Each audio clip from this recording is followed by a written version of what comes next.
Movie की starting में हम एक लड़की को देखते हैं जिसका नाम सिंडी है। वो अपनी मोम और छोटी बहन के साथ ट्रिप पर आई है। सिंडी की मोम इस समय स्टोर पर सामान लेने के लिए गई थी और सिंडी अपनी छोटी बहन की देखभाल के लिए यहीं पर रुकी थी। सिंडी अपने बॉयफ्रेंड से बात करते हुए अपनी बहन पर नजर रख रही थी। वो उसे वॉर्न करते हुए बोलती कि वो यहाँ से ज्यादा दूर नहीं जाए, नहीं तो वो खो जाएगी। इतने में उसकी नजर एक अजीब से दिखने वाले पौधे पर पड़ती है और वो उस पेड़ के फल तोड़कर खा लेती है। लेकिन इसका जो स्वाद था बहुत ही ज्यादा अजीब था और उसे गंदा लगने लग जाता है और तभी वो उसको थूक देती है। अब इसके बाद वो अपनी बहन को आवाज लगाती है लेकिन उसकी कोई आवाज नहीं आ रही थी। तभी झाड़ियों के पीछे एक सनसनाहट की आवाज आती है तो वो ध्यान से देखती है कि झाड़ियों के पीछे कोई परछाई है। वहां से एक इंसान बाहर आता है जो कि एक आर्मी ऑफिसर था और उसके हाथ में एक चाकू और एक बैग था।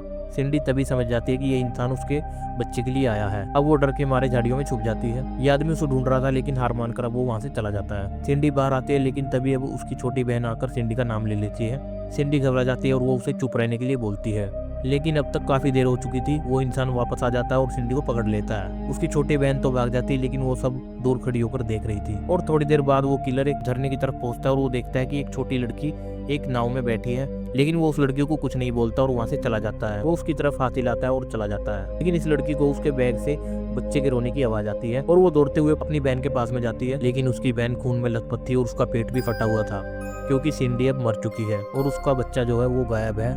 यानी कि वो जो बंदा था वो सिंडी को मारकर उसके बच्चे को ले गया। इसके बाद में सीन शिफ्ट होता है और हम एक नए कपल को देखते हैं। रेमन और डार्लिन झील के किनारे एक कैबिन में जा रहे होते हैं। डार्लिन इस टाइम प्रेग्नेंट होती है और उन्होंने बच्चे का नाम भी सोच लिया होता है जिसका नाम सेवेन्या होगा। रेमन चाहता है कि उसकी बहन मार्था भी उसे मिले, लेकिन रास्ते में एक लोकल शेरिफ उन्हें वहां पर रोकता है और उनसे लाइसेंस मांगता है। लेकिन डार्लिन उस ऑफिसर को पहचानती है और वो दोनों बात करते हैं। लेकिन जब ये सुनता है कि ये कपल उस कैबिन में जा रहे हैं जहाँ पर सिंडी की हत्या हुई है तो उसका चेहरा काफी ज्यादा सुन पड़ जाता है। वो उन्हें जाने तो देता है लेकिन साथ में उनका पीछा भी करना शुरू कर देता है। जब वो लोग कैबिन में पहुंचती है तो मार्था उनका वेलकम करती है। रेमन बोलता है कि वो कुछ देर के लिए बाहर जा रहा है और मार्था से वो डार्लिन का ख्याल रखने के लिए बोलता है। जैसे ही रेमन जाता है हमें शेरिफ की कार बाहर खड़ी हुई दिखती है। अंदर डार्लिन को कैबिन बहुत ज्यादा गंदा लगता है और अब वो मार्था से पूछती है कि यही सबसे अच्छा ऑप्शन था और मार्था बोलती है कि झील के पास इतने सस्ते कैबिन मिलना बहुत किस्मत की बात है। इसके बाद डार्लिन पूछती है कि टॉयलेट किधर है तो मार्था बोलती है ये उम्मीद बिल्कुल भी मत रखना कि टॉयलेट तुम्हें साफ सुथरा मिलेगा। जैसे ही डार्लिन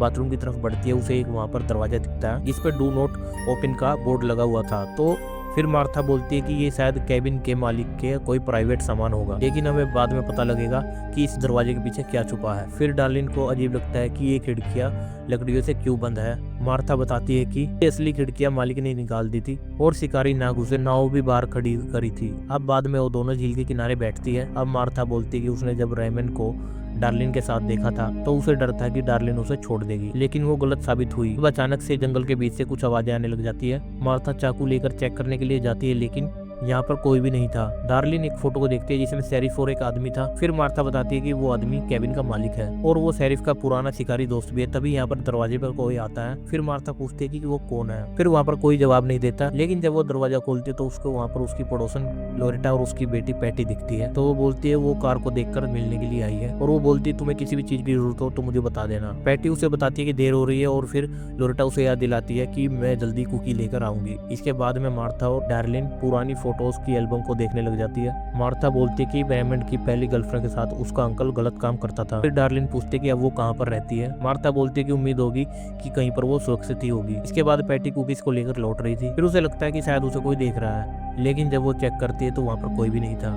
उधर मार्था और डार्लिन मस्ती कर रही होती है। तभी उनके दरवाजे पर कोई खटखटाता है तो वो सोचती है कि शायद वो पैटी होगी, लेकिन दरवाजा खोलते ही यहाँ पर किलर सामने होता है। वो मार्था को बेहोश कर देता है और अब डार्लिन दरवाजा बंद कर लेती है। अब वो दरवाजे के आर पार एक चाकू को निकालता है जिससे डार्लिन की आंख थोड़ी बच गई थी। इसके बाद में यहाँ पर अब पैटी भी आती है। वो आवाज मारती है लेकिन डार्लिन देखती है कि किलर पैटी के बिल्कुल पीछे खड़ा हुआ था। वो तेजी से पैटी को अंदर लेकर आती है और पैटी डर कर पूछती है कि आखिरकार वो आदमी है कौन। डार्लिन बोलती है कि शायद मुझे लगता है वो मेरा बच्चा चुराने के लिए आया है। बताती है कि खबरों में एक ऐसा इंसान बताया हुआ है कि जो बच्चों को औरतों से निकाल कर चुरा लेता है। फिर डार्लिन पैटी से पूछती है यहाँ पर कोई गन है। फिर पैटी बताती है पापा के पास में एक गन तो थी, लेकिन वो एक सीक्रेट रूम में। वो एक चाबी से वो दरवाजा खोलती है। इसके बाद में जब हमें पता चलता है कि ये जो घर है वो पैटी के डैड का है और सीक्रेट रूम में यहाँ पर मांस के टुकड़े लटक रहे होते हैं। फिर पैटी बोलती है कि उसके डैड जो थे वो उस खरगोश का शिकार करते थे। फिर इसके बाद उन्हें यहाँ पर एक शॉटगन मिलती है। छत से आवाज आती है कि कातिल ऊपर है। तभी यहाँ पर लोरेटा दरवाजे को खटखटाते हुए हेल्प मांग रही थी। डार्लिन दरवाजा खोलते हैं लेकिन लोरेटा के ऊपर किलर गिर जाता है और लोरेटा को वो उठाकर ले जाता है। पैटी चिल्लाती है कि मॉम की हेल्प करो। फिर डार्लिंग बोलती है कि अगर हम गए तो मारे जाएंगे। इसके बाद कातिल लोरेटा को बांधकर बाहर डाल देता है और यहाँ देखने में लगता है कि जानबूझकर वो लोरेटा को बाहर फेंकता है ताकि कोई बाहर आए। इसके बाद डार्लिंग पैटी को छुपा देती है और बंदूक लेकर बाहर जाती है,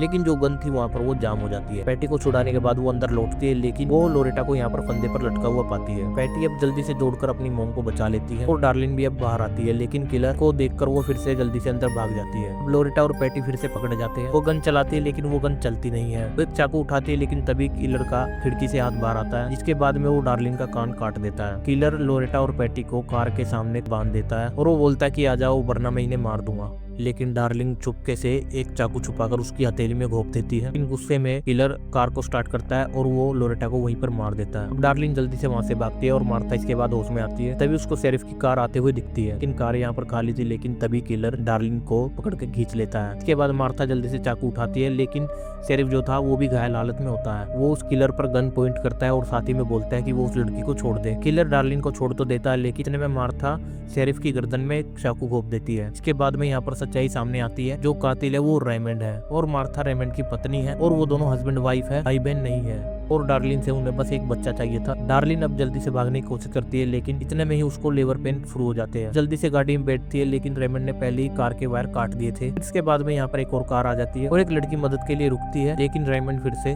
डार्लिन को पकड़ लेता है। इसके बाद में अगली सुबह मार्था डार्लिन की डिलीवरी करवाती है। वो साथ में बोलती है कि बच्चे को तो तुम जन्म दे रही हो, लेकिन इसकी असली माँ तो मैं ही हूँ। डार्लिन उसे रोते हुए बोलती है कि प्लीज मेरा बच्चा मत लो। फिर मार्था बोलती है कि मैं उसका नाम मार्था रखूंगी। फिर डार्लिन समझ जाती है कि पहले वाली कहानी मार्था की ही थी और मार्था यहाँ पर माँ नहीं बन सकती। इसी वजह से वो डार्लिन का बच्चा चाहती है। डिलीवरी यहाँ पर हो जाती है। इसके बाद में रेमंड वहाँ पर वापस आता है और डार्लिन को वो पीटने लग जाता है। इसके बाद में मार्था बच्चे को बोलती है कि चलो घर चलते हैं, तुम्हारे भाई बहन इंतजार कर रहे हैं। इसका मतलब ये वो पहले ही बच्चों को चुरा चुके हैं। रेमंड बोलता है कि वो डार्लिन को नहीं मार सका, बस उसकी आंखें ही फोड़ दी है। और अब वो दोनों कार में आके बैठ जाते हैं। इसके बाद आखिरी सीन में हम देखते हैं कि पैटी जिंदा है और झील के किनारे छुपी हुई है और डार्लिन भी जिंदा है। और यही बस इसकी मूवी की स्टोरी है। माँ बनने की दो अलग कहानी, एक औरत जो माँ बनने के चक्कर में किसी भी हद तक जा सकती है और दूसरी जो अपने बच्चे को बचाने के लिए हर चीज दांव पे लगा सकती है। और अगर आपको ये मूवी की एक्सप्लेनेशन अच्छी लगी हो तो इस चैनल को सब्सक्राइब कर दीजिएगा।